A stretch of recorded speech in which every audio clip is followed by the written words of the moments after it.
Hi guys, എൻ്റെ ഒരു കുട്ടി ഈവനിങ് വ്ളോഗ് കണ്ടാലോ.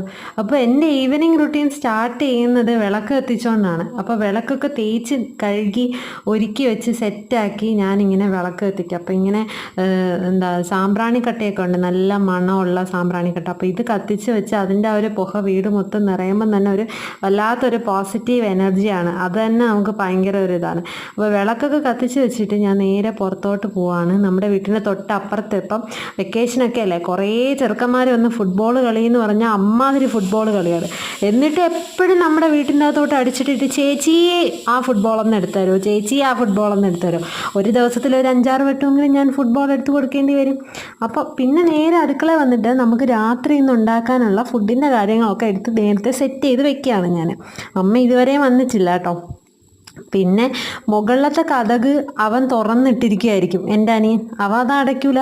രാത്രി 10 മണിയായാലും 12 മണിയായാലും അവൻ അത് അടയ്ക്കാനുള്ള ബോധമൊന്നുമില്ല. പിന്നെ ഞാൻ തന്നെ പോകണം. അപ്പം ഞാൻ ചെന്ന് മുകളിലത്തെ കതകും കാര്യങ്ങളും ഒക്കെ അടച്ച് പൂട്ടി വെച്ചു.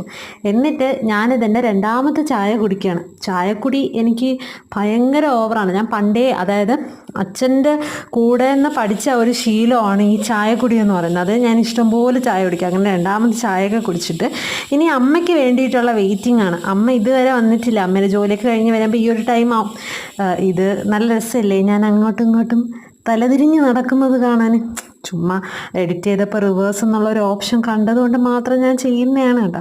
അപ്പോൾ അങ്ങനെ അമ്മയെ കാത്തിരുന്ന ഒടുവിൽ ഒരു 7:30 കഴിഞ്ഞപ്പോഴത്തേക്കും അമ്മ വന്നിട്ടുണ്ട്. അമ്മയെ ക്ഷണിക്കാൻ ഞാൻ എത്തുന്നതിന് മുന്നേ തന്നെ ലില്ലിയും കുക്കുവും പോകും കേട്ടോ. അത് നമ്മുടെ വീട്ടിൽ ഒരു സ്ഥിരമായിട്ട് നടക്കുന്ന ഒരു കാര്യമാണ്.